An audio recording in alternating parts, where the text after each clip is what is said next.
Hello दोस्तों, आशा करता हूँ आप सभी बढ़िया कुशल मंगल होंगे और बहुत ही आनंदमय के साथ अपने जीवन को गुजार रहे होंगे। तो दोस्तों, वीडियो की क्वालिटी पे ध्यान मत देना, वीडियो की वॉइस वगैरह पे ध्यान मत देना। एडिटिंग तो मैं करता ही नहीं हूँ, क्योंकि मुझे भाई कुछ भी ध्यान मत देना। बस ध्यान देना तो शब्दों पे ध्यान देना, कहानी पे ध्यान देना, जो कहानी बताने जा रहा हूँ उस पर ध्यान देना, शब्दों को सुनना।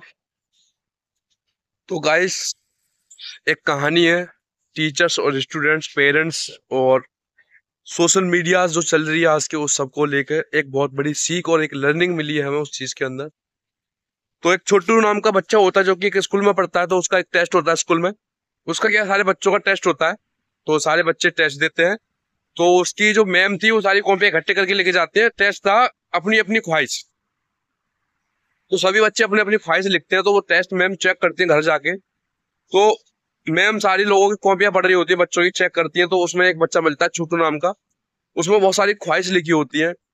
तो सब बच्चों की उन्होंने चेक करी। तो जब छोटू का नंबर आया तो छोटू की ख्वाहिश थी, बहुत ही अच्छी ख्वाहिश थी, जो कि बहुत कुछ सिखाती है हमें जीवन में। छोटू की ख्वाहिश ये थी कि काश में एक टीवी होता। काश में एक टीवी होता तो लोग मुझे देखते, मेरे पास बैठते, मुझे टाइम देते। मेरे पापा जब थककर जॉब से आते तो फ्रेश होकर कुछ टाइम मुझे मेरे सामने बैठते, मुझे देखते। मेरी मम्मी वगैरह जब काम से फ्री होकर आती तो मेरे साथ मेरा टाइम बिताती, मुझे देखती, मेरा ख्याल करती। जब मैं बंद भी होता तो मेरे भाई बहन बच्चे जो भी थे घर के, उसका ख्याल रखते, अच्छी तरह सेफ्टी रखते, ताकि इससे नुकसान ना हो जाए, क्योंकि मनोरंजन हुआ उसी से करना, टाइम पास उसी से करना। जब कोई खास दिन होता तो लोग मेरे सामने बैठे होते, मेरे घर के सारे लोग मुझे इर्द गिर्द मिलते, मेरे आसपास मिलते, और मैं सबको एंजॉय कर रहा होता। ना मुझे कोई डांटता, ना कोई मुझे शिकायत करता, ना कुछ। सबको मुझसे खुशियां होती, सबको मुझसे खुशी मिल रही होती। काश मैं टीवी होता, काश मैं टीवी होता। तो उसकी ख्वाहिश देखकर जो मैम थी वो अपने हस्बैंड से कहती है, देखो उस बच्चे की अलग ही ख्वाहिश है। कैसी ख्वाहिश है? तो हस्बैंड कहता है कि अलग ही बच्चा, हंसता है, मुस्कुराता है, रिस्पॉन्स करता है। तो मैम कहती है हाँ, कि यार ये तो बहुत अलग ही लेवल की ख्वाहिश लिखी है इसने, और सच ही कह रहा है कि शायद मैं टीवी होता तो अच्छा होता। मेरे पापा मेरे पास बैठे होते, मेरी मम्मी मेरे पास बैठी होती, मेरा भाई बहन बच्चे, घर में जो भी लोग थे सब मेरे आसपास बैठे होते, मुझे देखते, मेरे पास बैठे, मुझे टाइम देते। तो हस्बैंड बोलता कि हाँ, लिखा तो सही है उसने, उसकी ख्वाहिश काश टीवी होती। तो उसकी जो वाइफ थी, मैम जो कॉपी चेक करी, तो पता वो कहती है ये बच्चा कौन है छोटू? कि कौन? कि अपना ही बेटा है छोटू। पिता शॉक्ड हो जाता है कि मेरे बेटे की ऐसी ख्वाहिश।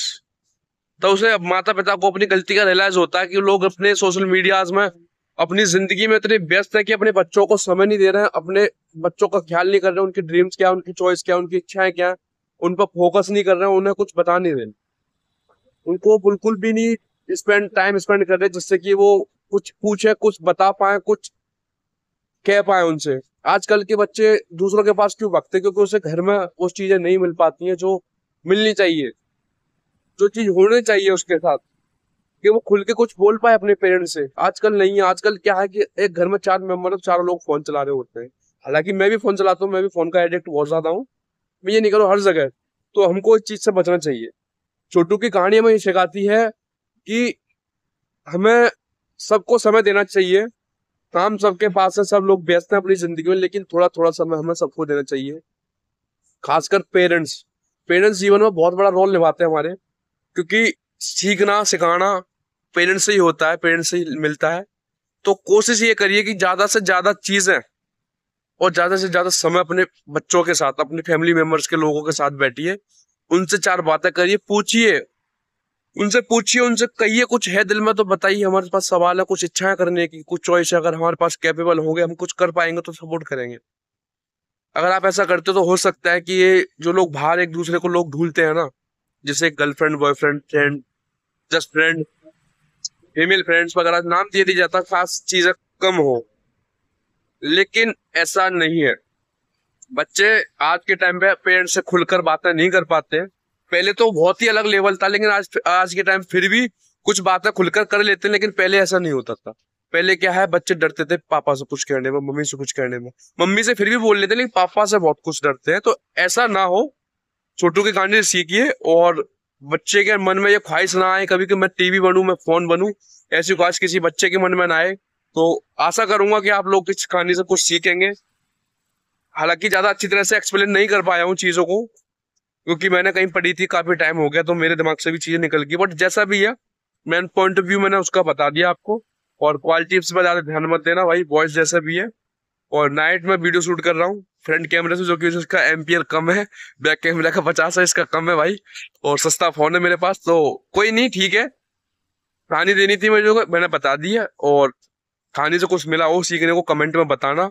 और भाई कोशिश करूंगा बेटर से बेटर चीजों को अच्छी तरीके से एक्सप्लेन कर पाऊं। और जाते जाते एक शायरी देता जा रहा हूँ कि टूटेंगी जंजीरें, तू हथौड़े की रफ्तार तेज तो कर। टूटेगी जंजीरें, तू हथौड़े की रफ्तार तेज तो कर। और चमकेगा तू भी एक दिन सूरज की तरह, पहले खुद को तैयार तो कर, पहले खुद को तैयार तो कर। जय Hind, love you all, Vande Mataram, Radhe Radhe.